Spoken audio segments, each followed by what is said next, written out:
ہر مسلمان کو یہ 3 تعلیمیں دیتا ہے، اس پر ہر انسان کو جو ہے نا عمل کرنا ہے۔ پہلی تعلیم کیا ہے؟ اسلام ہر مسلمان سے مخاطب ہو کر کہتا ہے کہ اے مسلمان، پہلی چیز کیا ہے؟ اسلام کہتا ہے کہ پہلی چیز تم علم حاصل کرو۔ کیا کرو؟ پہلی چیز علم حاصل کرو، چاہے تم چھوٹے ہو بڑے ہو، عمر کی کوئی بھی قید نہیں ہے۔ کیا کرو؟ علم حاصل کرو۔ پہلی اسلام مسلمانوں کو یہ کہتا ہے کہ علم حاصل کرو۔ دوسری کیا چیز ہے؟ اس پر عمل کرو۔ جو علم حاصل کر لیا اس پر اب کیا کرو؟ تم عمل کرو۔ اب علم بھی حاصل کر دیا، عمل بھی کر لیا، آگے کیا ہے؟ آگے تیسرا یہ بڑا ہے کہ اگر تم نے علم حاصل بھی کر لیا، اس پر عمل بھی ہے، پھر دیکھو کہ اسلام کے خلاف جو تمہارے پاس علم ہے، شریعت یہ کہتی ہے، قرآن یہ کہتا ہے، حدیث یہ کہتی ہے، اجماع امت یہ کہتا ہے، لیکن کیا پھر بھی لوگ اسلام کو کاٹ پیٹ کر کے غلط عوام تک پہنچے؟ ان کے ساتھ سینہ تان کے کھڑے ہو جاؤ کہ اسلام کو غلط بیان نہیں کرنی، تمہارے ساتھ کھڑے ہوئے لوگوں کے سامنے ٹکر لینا۔ کیا ہے؟ اسلام سیکھا ہے، اس پر عمل کیا ہے، اب لوگوں تک پہنچانا ہے، جو غلط پہنچا رہے ان کے سامنے ٹکر لینا ہے۔ کیا ہے؟ اسلام کی غلط تصویر لوگوں کے سامنے نہیں بیان کرنے دیں، اس لیے اسلام یہ کہتا ہے۔ لیکن آج ہم دیکھ لیں کہ ہم نے اپنے اوپر ابھی تک ہم پہلی سیڑھی پر بھی ہے یا نہیں ہے؟ اگر ہم پہلی سیڑھی پر بھی ہیں یا نہیں ہے، علم ہم نے سیکھا ہے یا نہیں ہے، اس پر عمل کیا ہے یا نہیں ہے، جو اسلام پر اتنے سارے دشمن حملے کر رہے ہیں ان کے سامنے ہم کھڑے ہیں یا نہیں ہے، یہ آپ اپنے اوپر غور کر لیجیے۔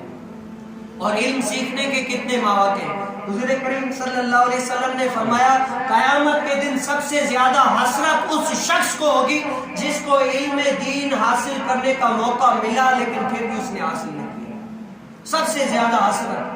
آج میں کہوں نا، ایک وی سی میں رکھ رہا ہوں، اگر آپ 200 دے دیں تو آپ کی اس میں جو ہے نا بائک بھی نکل سکتی ہے، مثال کے طور پر سمجھانے کے لیے کہہ رہا ہوں، آپ کی بائک بھی نکل سکتی ہے، زیادہ پیسے بھی نکل سکتے ہیں ادھر ادھر، تو آپ کہیں کہ نہیں بھی ہم نہیں رکھتے، صبح کے دن آیا سب کے جو ہے نا پیسے بھی نکلے، گاڑی بھی نکلی، آپ کیا کریں گے؟ یار رکھ لیتا تو اچھا تھا، اتنی ساری گاڑی بھی چلی گئی، پیسہ بھی چلا گیا، کتنا افسوس، دل میں چھریاں چل رہی ہیں۔ کیا ہوگی؟ چھریاں چل رہی ہیں۔ اسی طرح حضور علیہ السلام نے فرمایا قیامت کے دن انسان کو اتنی تو وہ ہوگی، اتنی جو ہے نا وہ ہوگی، حسرت ہوگی کہ مجھے علم دین حاصل کرنے کا موقع ملا لیکن پھر بھی میں نے علم دین حاصل نہیں کیا۔ اور یہ علم دین صرف مدرسوں میں نہیں حاصل کیا جاتا، صرف اسکولوں میں علم دین حاصل نہیں کیا جاتا۔ علم دین کیا ہے؟ ہر شخص کے پاس رہ کر ہیرے چنے جاتے ہیں، یہ علم دین ہے۔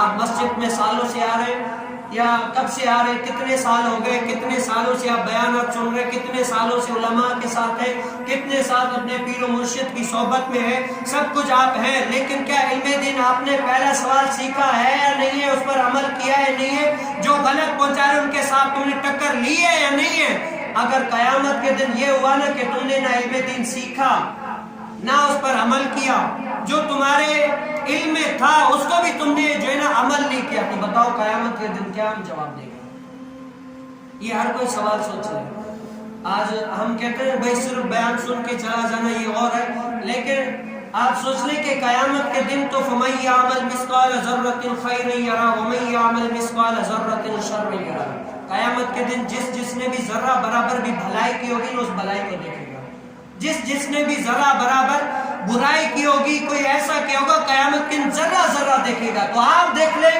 کہ ہم نے جو ہے نا دین اسلام کے لیے کیا کیا ہے، آج تک کیا کیا۔